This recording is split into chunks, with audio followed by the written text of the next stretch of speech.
You don't have to be Einstein's cousin.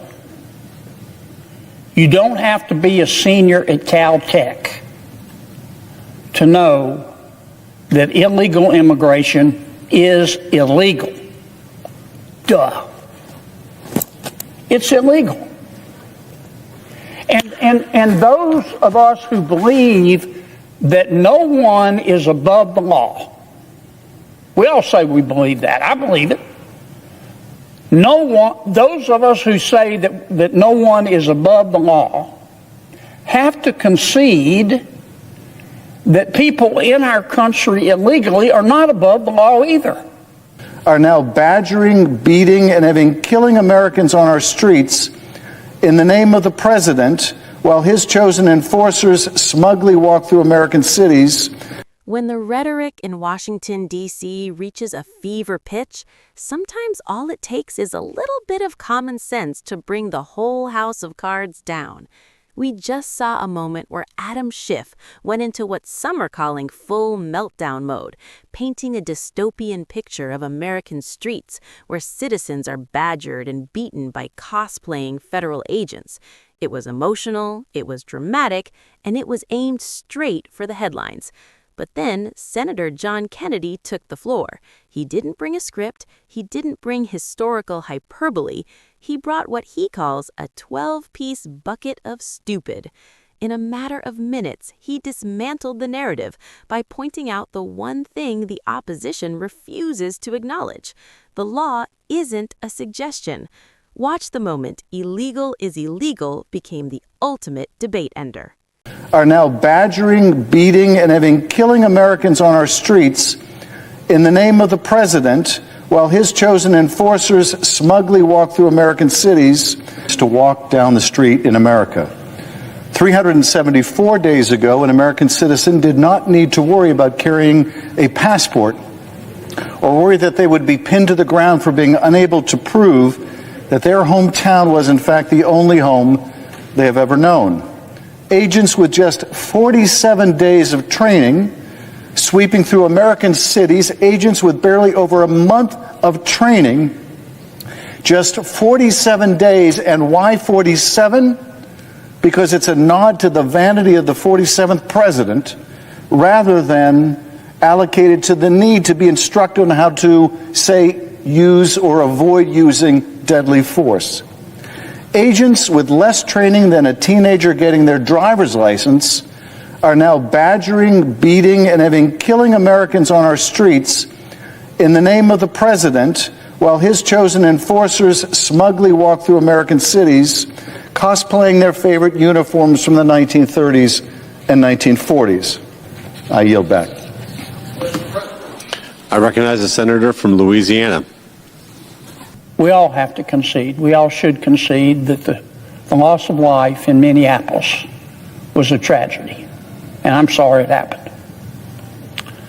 Number two, this is the second thing that I know. You don't have to be Einstein's cousin.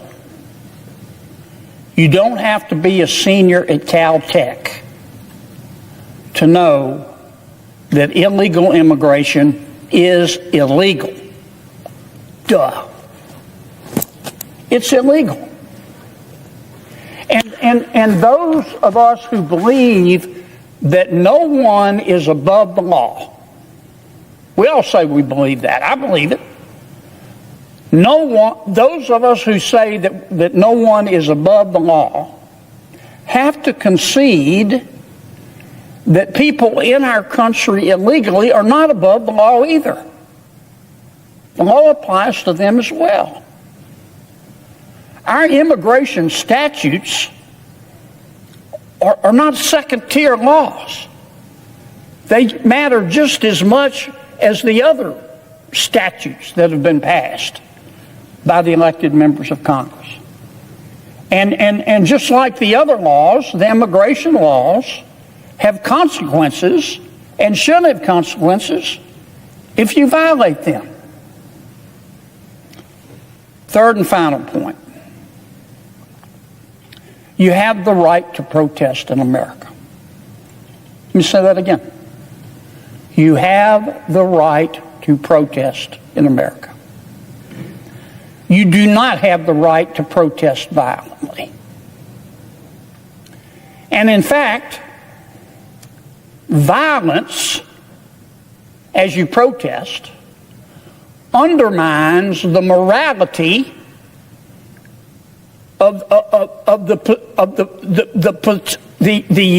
thing that you're protesting over. Let me say that again. Violence, if you choose violence when you protest, that undermines the morality of the movement that you say your movement is based upon. You know who else understood that? Dr. King. King understood it. Gandhi understood it. Mandela understood it. Violently protesting, not protesting, but violently protesting undermines the morality that you say your cause is built upon. It's also dangerous. It's dangerous it's dangerous and it's stupid. It's 12-piece bucket of stupid. Because when you protest violently, when you interfere with a cop or an ICE officer, it's not going to end well. It's not. Under the best of circumstances, these officers are trying to enforce federal law. And the people with respect to whom they're trying to enforce federal law are, in most cases, I'm not going to say all cases, but in most cases are criminals. Not criminals because they're here illegally, though that too is a violation of our law, but criminals because they have violated other laws, in many cases felonies. And those ICE officials, those cops are scared. They're scared. They're dealing with someone who could be armed, someone who could be dangerous. So you've got a powder keg. And when protesters choose to protest violently and harass those ICE officials and blow whistles in their ears and block their way and spit in their faces and curse them and curse their children, they're giving off sparks in a powder keg. And it's not going to end well in many cases. I'm sorry we're at this point. But I believe that our future can be better than our present. The takeaway from this epic rant is a sobering reminder for every American. You cannot live in a narrative forever. Eventually, reality forces its way back in. When a leader tries to tell you that enforcing the law is fascism, but then demands that no one is above the law in other cases, the logic collapses under its own weight. Senator Kennedy didn't need to overcomplicate it. He just pointed out that if a law exists, it has to matter. This transcends any single protest or political party. It is a question of whether we want a nation of rules or a nation of emotional manipulation. As Kennedy put it, when you choose violence, you lose the moral high ground. And when you choose to ignore the law, you lose the country. The question is, which one are we willing to give up first?